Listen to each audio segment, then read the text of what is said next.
Salut tout le monde, contente de vous retrouver. Alors aujourd'hui, on ne va pas s'attarder sur l'introduction puisqu'on attaque un gros morceau. Un sujet tellement énorme que la vidéo va être divisée en deux parties parce que sinon, on va pas s'y retrouver. Les femmes et le pouvoir en islam.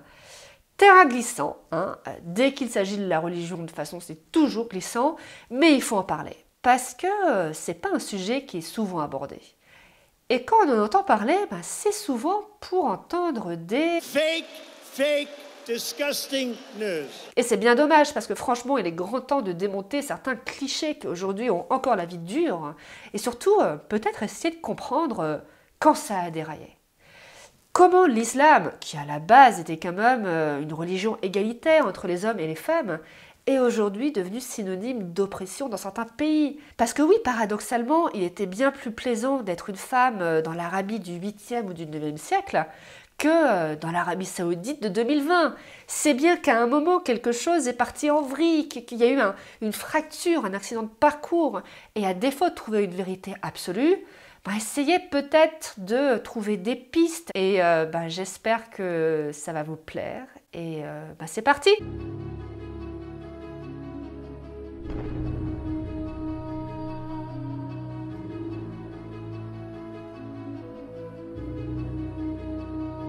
Alors, avant d'attaquer le dur du sujet, attardons-nous sur le quotidien des femmes dans la période pré-islamique. Eh bien, dans la péninsule arabique pré-islamique, le quotidien des femmes, on va dire, était correct.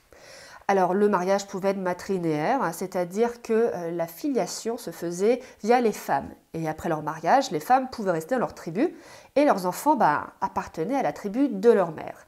C'est pour ça d'ailleurs que ce n'est qu'après la mort de sa mère Amina que le jeune Mahomet fut envoyé dans la tribu de son père. L'instauration de l'islam comme religion dominante dans cette région va avoir des conséquences disparates. Il va y avoir du très positif, il va aussi y avoir du négatif. Donc parmi les éléments positifs, il y a le fait que le Coran et certains hadiths, alors les hadiths ce sont des paroles qui auraient été attribuées à Mahomet, mais après sa mort, par des proches de celui-ci. Et donc ces deux sources disent que la femme et les hommes sont égaux, qu'ils ont la même dignité, mais qu'ils ont aussi les mêmes devoirs. Le Coran va également graver dans le marbre un droit patrimonial très protecteur envers les femmes, parce qu'il faut savoir que dans le droit islamique, les femmes peuvent hériter et surtout peuvent posséder des biens. Alors viennent les choses un petit peu moins drôles, les éléments négatifs. Alors il faut savoir que l'islam va vraiment instaurer la patrilinéarité. Mais le plus gros problème, c'est celui des hadiths. Je vous ai dit, les hadiths, comme les évangiles, ce sont des paroles attribuées à Mahomet après sa mort. Or, vous vous en doutez, on peut faire dire n'importe quoi à un mort. Et il y en a des hadiths problématiques. Il y en aurait un, par exemple, qui affirme que Mahomet aurait maudit les femmes masculines. Il y en a un autre qui dirait qu'une femme n'est jamais aussi proche qu'Allah que dans sa maison. Mais le hadith qui pose le plus de problèmes et qui aujourd'hui est trop souvent invoqué, injustement d'ailleurs, comme on va le voir, pour éloigner les femmes des fonctions publiques, c'est celui-ci qui nous dit qu'un peuple qui confierait ses affaires publiques à une femme ne connaîtrait jamais la prospérité. Ça, ce hadith, on l'entend très souvent. Sauf qu'en fait, quand on se penche en détail sur cette question, on se rend compte que Mahomet n'a sûrement jamais tenu ses propos. Que le Coran, qui est au sommet de la hiérarchie des normes, bien avant les hadiths, n'a jamais condamné les femmes qui faisaient des politiques, au contraire, puisque dans une de ses sourates, il est question de la reine Balkis. Alors Balkis, c'est le nom arabe de la reine de Saba, et le Coran décrit cette reine comme une personne particulièrement sage et intelligente à la tête d'un pays prospère. Je doute que Mahomet se soit permis de contredire le Coran.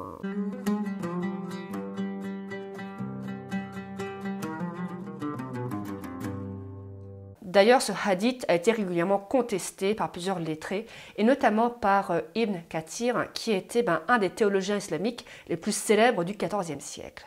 Surtout que un tel hadith serait étonnant, parce que quand on voit les femmes de l'islam primitif, donc des premières années de l'islam, elles étaient vachement actives. Mais ça se voit même au sein de l'entourage de Mahomet. Mahomet était entouré de badass. Par exemple, la première femme, Khadija, alors Khadija, c'était une hit girl, c'est vraiment une féministe comme on les aime. C'était une veuve, une riche veuve, qui tenait plusieurs commerces florissants. et une personnalité. D'ailleurs, c'est elle qui demanda en mariage Mahomet, qui était plus jeune qu'elle et qui n'était que son employé, et pas l'inverse. Et Khadija était assez représentative des femmes de l'époque. La propre arrière-grand-mère de Mahomet, Selma, était une riche entrepreneur très célèbre et avec un très fort caractère. Et c'est ce caractère justement qui plut à l'arrière-grand-père de Mahomet. Et d'ailleurs, elle n'accepta de l'épouser qu'à la condition qu'elle pût garder le contrôle de ses terres et de ses commerces après son mariage. D'ailleurs, Mahomet aimait tellement Khadija et ce fort caractère qu'il ne commença à prendre d'autres épouses qu'après la mort de celle-ci. Enfin, épouse. S'agissant de sa troisième femme, Aïcha, c'est un petit peu discutable vu que la pauvre gamine n'avait que 10 ans quand elle a épousé et consommé son mariage avec Mahomet. Alors certes, autre temps, autre mœurs, mais bon quoi, 10 ans. Bref. Enfin, après la mort de Mahomet, une fois qu'Aïcha était adulte, elle aussi, elle se révéla un fort caractère. Par exemple, elle participa à ce qu'on appelle la bataille du Chameau. Alors la bataille du Chameau, c'est une bataille cruciale qui eut lieu en 656, qui vit s'opposer les membres de la tribu d'origine de Mahomet et celle de son gendre Ali, qui se disputait sa succession et qui d'ailleurs aujourd'hui ont donné les mouvances sunnites et chiites. Et Aïcha faisait partie des forces belligérantes. Là, si Mahomet avait vraiment pensé ça, je pense pas qu'il aurait fréquenté des femmes avec autant de caractère. Mais bon, là c'est mon interprétation à moi.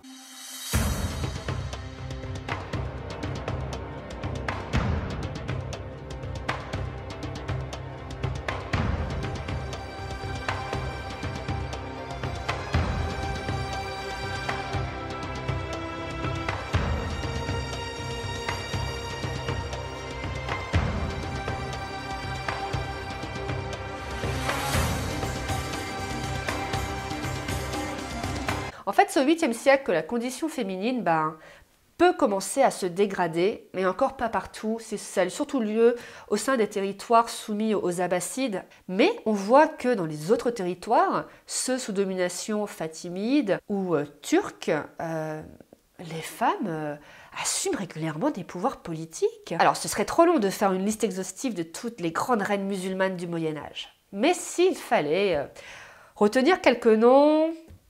Allez, partons au Yémen, sur les traces des Malikas, donc des reines, Asma bint Shihab et sa belle-fille, Arwa al-Souley, qui ont régné successivement. Donc Arwa, chose exceptionnelle, devint même la première femme à obtenir le titre chiite très convoité de Hujja. Donc c'est-à-dire qu'en tant que Hujja, elle était la médiatrice entre Dieu et les hommes et les prières du vendredi étaient dites en son nom. Mais l'Égypte a également été le terreau fertile de plusieurs grandes reines et notamment Sit al-Mulk qui était une princesse fatimide qui assuma la régence après la mort de son frère Al-Hakim. Peut-être qu'elle a eu un rôle à jouer dans la disparition de son frère, ce ne serait pas étonnant parce que Al-Hakim était un énorme psychopathe doublé d'un misogyne. Parmi les exemples de sa politique désastreuse, il avait interdit soi-disant aux femmes du Caire de sortir de chez elles. Et pour être sûr que cette loi soit bien appliquée, il aurait interdit aux commerçants du Caire de vendre des chaussures pour femmes. Et tant qu'à être en Égypte, on est obligé de parler de Shagalat ed-Dor, cette reine de la dynastie Mamelouk, Shagalat. Alors j'ai fait il y a longtemps une vidéo sur elle, mais je pense que je vais la retourner bientôt parce que le son est vraiment trop mauvais. En tout cas, retenez bien ce nom parce que Shagalat est une reine exceptionnelle. Elle stoppa les croisés de Saint-Louis, elle participa à la capture de Saint-Louis.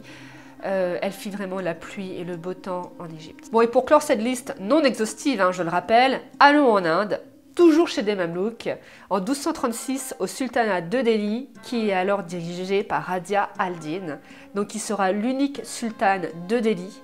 Elle enlève son voile, elle porte une épée à son côté, elle s'habille en homme, elle prend toutes les décisions toute seule.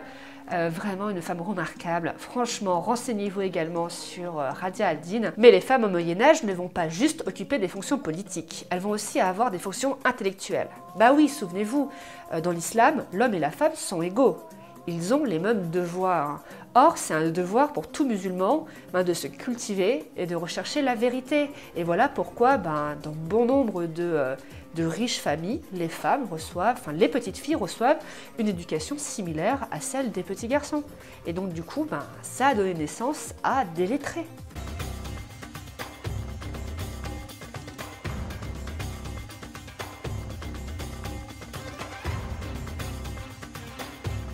à partir du XVIe siècle, on va voir quand même quelques changements dans les mentalités, puisque les femmes ne vont plus avoir un pouvoir aussi visible.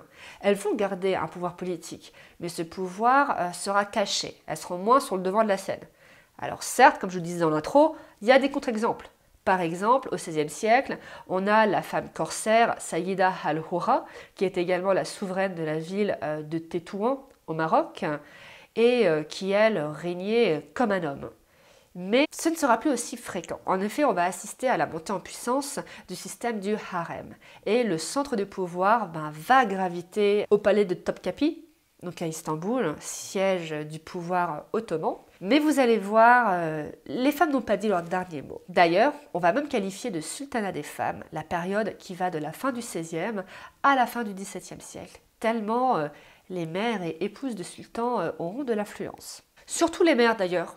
Et certaines vont même réussir à obtenir le titre de sultane valide. Donc les sultanes valides, c'était ces mères particulièrement influentes qui étaient considérées comme la deuxième personne la plus puissante de l'Empire. Il y en a à peu près une dizaine, mais parmi les plus célèbres, on a par exemple Hafsa, qui était la mère de Soliman le Magnifique et qui fut la première à porter ce titre. Mais on peut également penser à Halimé, qui était l'épouse de Mehmed III et qui fut à 2 reprises régente de l'Empire. Il faut dire que les sultans ottomans devaient beaucoup à leur mère, parce que contrairement à ce qui se faisait en France, par exemple, il n'y avait pas de principe de primogéniture bien affirmé, c'est-à-dire que ce n'était pas tout le temps, systématiquement, le fils aîné qui pouvait hériter du pouvoir. En effet, les sultans voulaient plutôt attribuer le pouvoir selon les mérites de leur fils, plutôt que leur année de naissance. Et donc forcément, ça laisse des boulevards aux mères qui, dès qu'elles donnent naissance à un fils, vont lutter et intriguer pour favoriser leur progéniture. Alors la reine dans cette catégorie, c'est Nour Banu, qui était la favorite du sultan Sélim II.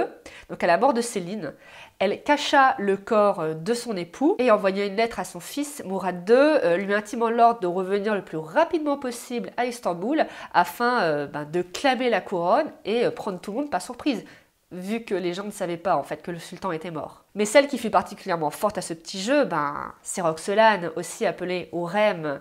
Donc cette esclave capturée en Ukraine alors qu'elle était adolescente parvint à grimper les échelons et à devenir l'épouse principale de Soliman le Magnifique. Et il faut savoir qu'elle manipula Soliman de sorte que celui-ci fasse exécuter son fils aîné qu'il avait eu avec une autre épouse afin de favoriser l'enfant qu'il eut avec Roxolane. Les choses ont commencé à se complexifier à partir de l'époque contemporaine, donc de la fin du XVIIIe siècle, puisque le monde islamique ne sera pas épargné par les bouleversements du XIXe siècle notamment.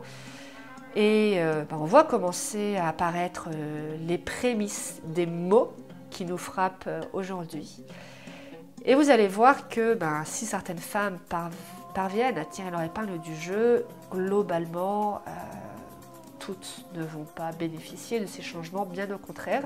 Mais ça, on le verra dans la partie 2 de la vidéo. Donc voilà, j'espère que vous avez aimé cette première vidéo et que vous irez regarder la partie 2. Alors oui, peut-être qu'on aurait pu plus entrer dans les détails, parce que là, je n'ai plus que survolé, bien sûr, ce sujet. Je pense que plus tard, un jour, je ferai peut-être des vidéos thématiques, par exemple, histoire des femmes en Égypte, histoire des femmes en Turquie, parce que je pense qu'il y aurait beaucoup de choses à dire. Mais là, en fait, c'est plus une sorte d'introduction. En tout cas, moi, je vous dis à dans quelques jours pour la deuxième partie de cette vidéo. Et salut!